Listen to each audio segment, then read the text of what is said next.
public perception, file sharing remains a widespread practice despite being illegal. Illegal file sharing is a widespread practice. There is mixed public opinion about its morality. The use of digital rights management by hardware manufacturers, copyright holders and publishers to reduce copyright infringement by preventing file sharing has proved unpopular due to the restrictive limitations imposed on the consumer's use of digital content and devices. A Slate columnist describes BitTorrent as TiVo for the tech-savvy and the ethically flexible. An essay in The Independent remarks that downloading of movies is apparently a victimless crime, and if there is a victim, it's the man. It might be wrong to steal, but when it's the devil whom you're stealing from, well, not so bad. We can call this a compromise ethic.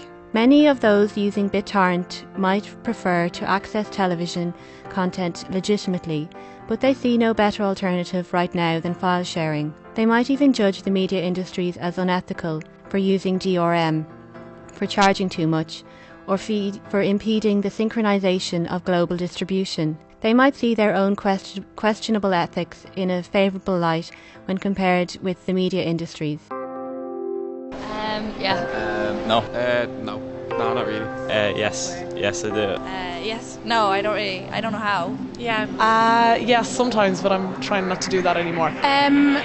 Not so much. Sometimes. Occasionally. Yeah. Yeah, music, not movies. I'd say mostly just download music as well. Only music though, only music.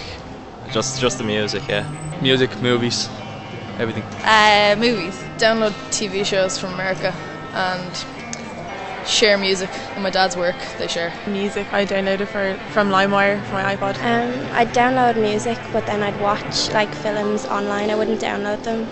Torrent. I don't mind doing it so much when it's bigger bands, but when it's small bands, you don't really want to do it because they have no money anyway. I don't really know how to download movies, so yeah, mostly music. Programs. So I just go with people that already have them, and they'll, give them to me. I don't download music or movies. I just watch them on the internet, but I don't download them. I used to download programs and used to get keygens off the internet. In our case study, we are looking at the Pirate Bay. Pirate Bay is a Swedish website that indexes and tracks BitTorrent files. It describes itself as the world's largest BitTorrent tracker. It was set up in 2003 by the anti-copyright group Pirate Byron. In 2006, Swedish police raided the premises of Pirate Bay, making some confiscations and causing the site to go offline for 3 days. The Motion Picture Association of America reported the raid to be a success, but Pirate Bay regarded it as a failure. Because of the media attention following the raid, numbers of visitors to the site doubled.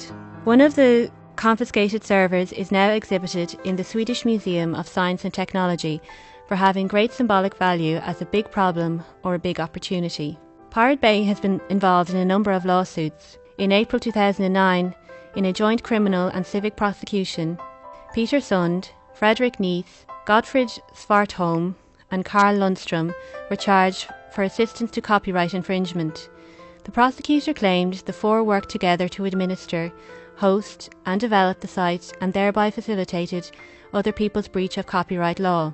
They were all found guilty and sentenced to 1 year imprisonment and fined 3 million SEK or €2,684,000. All the defendants have appealed the verdict and the appeal court trial is expected to begin mid-2010. In Ireland, the ISP Eircom has blocked access to Pirate Bay following an order made by the High Court.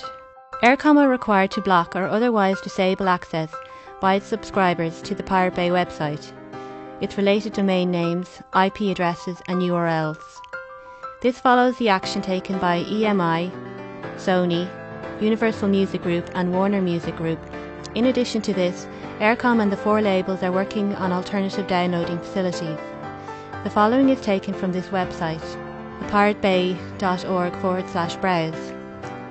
Eircom has signed a memorandum of understanding with the four major labels and is in discussions with them to develop an innovative new music service for Eircom and non-Eircom customers. This new music service is expected to launch in the next few months. The Irish Recording Association is continuing to negotiate with other ISPs. In November 2009, Leiden reported that attempts to shut down Pirate Bay have spurred a four-fold increase in the number of file sharing websites during the third quarter of 2009. Net security firm McAfee reports that a 300% increase in file sharing sites that offer music and films has been accompanied by a sharp increase in associated malware-themed scams. Some of the newly created sites are littered with ruses designed to trick users into downloading various strains of malware. File-sharing fans began creating their own sites in support of Pirate Bay when the site came under legal attack in Sweden. McAfee reckons the number of file-sharing sites will again increase during the Christmas holiday. Newman has this to say about Pirate Bay. By contrast, champions of free culture defend piracy in moral terms, owning the name pirate as in Pirate Bay, and seeing a cultural imperative to save society from corporate and legal overreaching. As of the 6th of November 2009, the Norwegian ISP Telenor doesn't have to block access to Pirate Bay according to a ruling from the District Court. Blocking sites doesn't solve the problem of illegal file sharing, it just moves the problem elsewhere. According to Telenor, the only way for copyright holders to make money is to offer services that make websites like Pirate Bay less attractive. Attempts to get operators to block access to file-sharing sites have met with mixed results from the entertainment industry. Pirate Bay remains blocked by some operators in Denmark. Currently, the case is waiting to be heard in the Danish High Court. In Italy, efforts to block Pirate Bay are ongoing. I suppose for artists just starting out, I suppose it would be a bit damaging to their careers. No, I don't really think anything about it, like. Don't really care. Well, if it's free, like, why bother? If you can get it for free, it's really easy. So it only takes a minute and can't do anything. I never really thought of it before. Yeah, not really. But if I was to buy, like I usually would go buy a CD if I really like the artist or whatever. Like one of my friends, she was in my house and she goes, I can't believe that you still have CDs. And like, you know, it's just nice to have something solid to hold as well. It's too readily available in iTunes. Like, you know, they make it so that you can't see other people's laptops and you can surf their music as well. Like, it's just too readily available just to ignore it and say, okay, I've got a guilty conscience and not do it.